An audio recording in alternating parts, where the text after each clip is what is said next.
At 11 at night, you are scrubbing a counter that is already clean, and you know it's clean, and you're scrubbing it anyway, which means this was never really about the counter.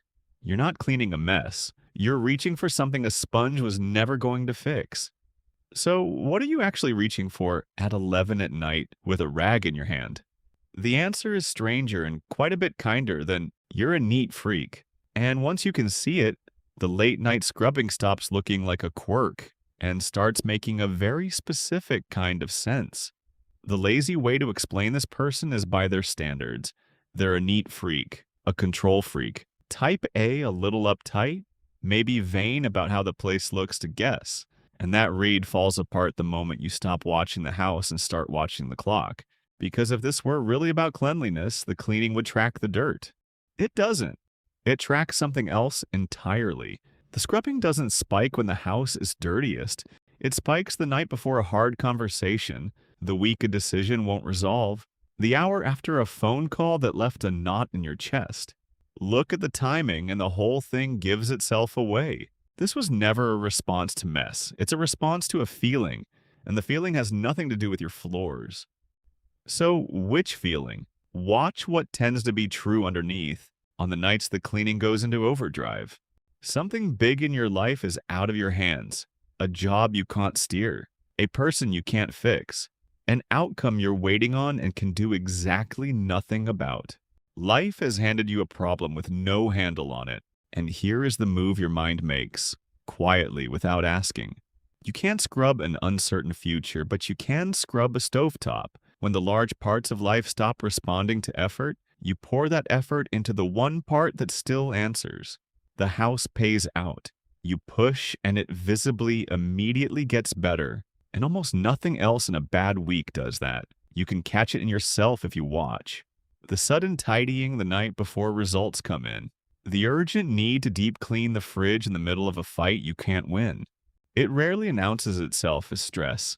It just feels like the fridge, obviously and immediately, needs doing right now. That's the tell. The urge arrives on the schedule of your anxiety, not the schedule of your mess. So the behavior gets fed, night after night, not by mess, but by relief. It sticks around because it works, just not at the thing you think it's working on. Here's the mechanism underneath it, and it doesn't even need a lab to see once it's named. Call it control substitution. Anxiety, at its core, is the feeling of something important being outside your control. Your mind hates that state and will do almost anything to get out of it. And the fastest exit isn't solving the real problem, which is often unsolvable in the moment. The fastest exit is finding some other patch of the world you can control completely and pouring yourself into that instead. Cleaning is close to perfect for this. It's physical, so it burns the restless energy. It has a clear before and after, so it delivers proof. It's endlessly available. Always a surface, always a corner, always something 1 degree short of perfect. And unlike almost any other task, it never truly finishes. A lived-in home generates fresh mess on its own, which means it can hand you controllable work forever, however long the real anxiety decides to stay. And the control is real. This isn't a delusion. You genuinely command that counter in a way you cannot command your boss, your diagnosis, or your kid. That real, earned sense of control is what soothes the anxiety, which is exactly why the relief never lasts. You borrowed a feeling of control from the kitchen to cover a shortage somewhere else entirely, and the moment you set the rag down, the actual source of the anxiety is still sitting there, untouched, waiting. So you pick the rag back up. Picture someone in a small boat that's taking on water, bailing hard with a bucket. The bailing is not pointless. It's genuinely keeping them afloat, and it feels like exactly the right thing to be doing, because it is doing something. But there's a hole in the hull somewhere below the waterline, and the bucket never touches it.